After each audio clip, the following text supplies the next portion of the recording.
Hey guys, just going to do a quick video. I've spoken about this in the past about, your network of people and the people you hang around with and how they basically become a reflection of you. You're the average of the five people you hang around with. I'm reading a great book at the minute. It's Seneca on the Shortness of Life. And anyone that's been following me long enough, you know that I love philosophy. I love Greek and ancient philosophy. Where they're discussing problems from fucking 2,000 years ago that are more applicable today than they ever have been. Because the reality is things change, technology changes, life changes, people don't change. They're talking about Plato and Socrates and people talking about problems and giving examples of situations that are more applicable today than they've ever been. About things like, caring about what other people think and, following society's norms and fitting into a status quo. These are all ideas that have been around for thousands of years that we're still fucking being afflicted by today, particularly with the social media generation, and the irony that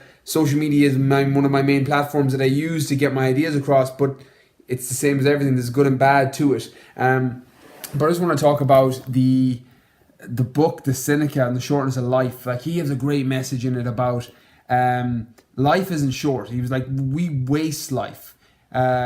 He's like, I love, one of my favorite quotes has always been, we only get one shot at life, but if you do it right, that's all you need. And I get it. And Seneca talks about how we're so funny because if somebody came to take our house or take our money or take our possessions, we'd be the first ones to throw down and be like, no, that's not on, that's mine. But we're very, very kind of frivolous to give up our time and give up our energy to people. Like, the reality is our energy is limited.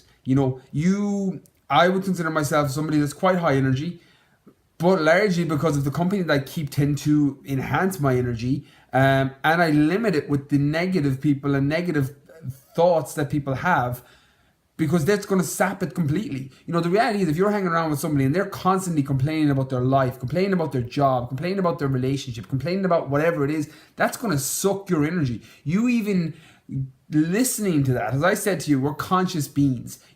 We have, regardless of what we say that we can cut it out, well, I'm not fucking listening. The reality is you are. Like, we are designed and evolved over time to have eyes and ears. We're going to listen and take things in. If you don't program your mind will be programmed. So we're going to consume that information. We're going to consume our reality, because reality, the thing is, our reality, our perspective is our reality. What we see is what creates our perception of the world. If you're constantly talking to people that are giving out and negative and are sucking energy from you, that's going to become your reality. That's going to become what you have in your life. On the flip side of that, when you're surrounding yourself with people that enhance you and that give you more energy, and you're talking about ideas and you're talking about things that are supporting you becoming a better version, and you're in a happy environment, you're going to have more energy. You're going to have, quote unquote, more time, because the reality is money comes and goes, possessions comes and goes, friends, even family will come and go.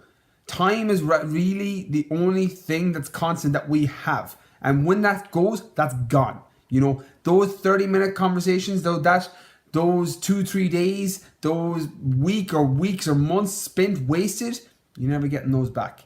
The reality is all we have is time. There's a great quote from this book. Men do not let anyone seize their estates, and if there's a slightest dispute about their boundaries, they rush to stones and arms, but they allow others to encroach on their lives. And it's basically that, we're so strongly opposed to somebody coming, taking our possessions and taking our things. You're like, no, that's mine. Where we're not half as fucking quick to tell people, no, well, this is my time, this is my energy. Be selective with who you give your energy to. Be selective with who you give your time to. It's very easy for somebody like me who, for a large part, I've cut most of those people out of my life where I don't have those energy drainers, those negative people. And I get that it's not that case for everybody. Some people are in relationships or in family situations or in jobs where you can't separate yourself from that. But just think about it. At the end of the day, you're not getting that time back. You can change your perception on it. You can change the way you think about it. But sometimes it's just easier cutting the cord on it completely. And just, if time is the only thing that we have, maybe it's the only thing that's worth saving. And if energy is limited, then it's probably the thing that's worth conserving and putting it into the most fruitful of ventures that, you know, supporting yourself in getting a better physique, or getting a job that you love, or getting a family, or working on your relationships. You know, maybe that's what the energy is worth doing, and it's not worth listening to somebody complain about their, you know, life and family and job, you know, 24 hours a day. So again, hope this video helps. The book is Seneca, On the Shortness of Life, absolute classic. Definitely recommend trying it out.